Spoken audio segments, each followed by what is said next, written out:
Saudara-saudari yang terkasih dalam Yesus Kristus, marilah kita mendengarkan firman Tuhan. Bacaan pertama, pembacaan dari Kisah Para Rasul. Waktu terjadi penganiayaan terhadap jemaat di Yerusalem, Filipus pergi ke suatu kota di Samaria dan memberitakan Mesias kepada orang-orang di situ. Ketika orang banyak itu mendengarkan pemberitaan Filipus dan melihat tanda-tanda yang diadakannya, mereka semua menerima apa yang diberitakannya itu dengan bulat hati.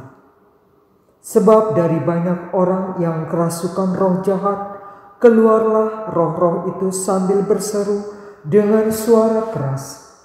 Dan banyak juga orang lumpuh dan orang timpang yang disembuhkan. Maka sangatlah besar sukacita dalam kota itu. Ketika rasul-rasul di Yerusalem mendengar bahwa daerah Samaria telah menerima firman Allah, mereka mengutus Petrus dan Yohanes ke sana. Setibanya di sana, kedua rasul itu berdoa supaya orang-orang Samaria itu beroleh Roh Kudus. Sebab Roh Kudus belum turun atas seorang pun di antara mereka, karena mereka hanya dibaptis dalam nama Tuhan Yesus. Kemudian Petrus dan Yohanes menumpangkan tangan atas orang-orang yang percaya itu, dan mereka menerima Roh Kudus. Demikianlah sabda Tuhan. Syukur kepada Allah.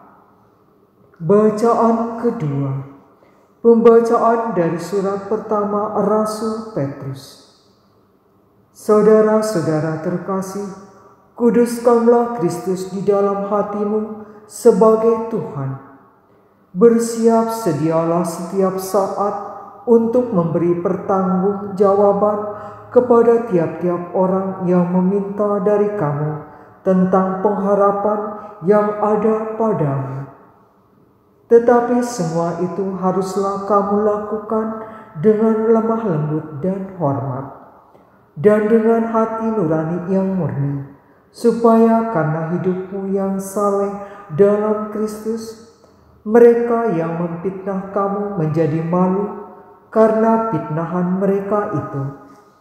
Sebab lebih baik menderita karena berbuat baik, jika hal itu dikehendaki Allah, daripada menderita karena berbuat jahat.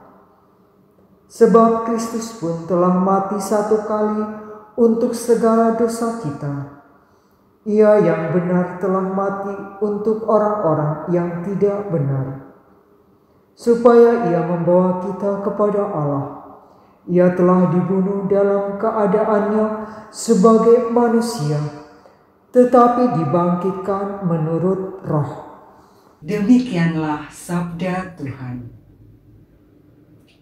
Syukur kepada Allah.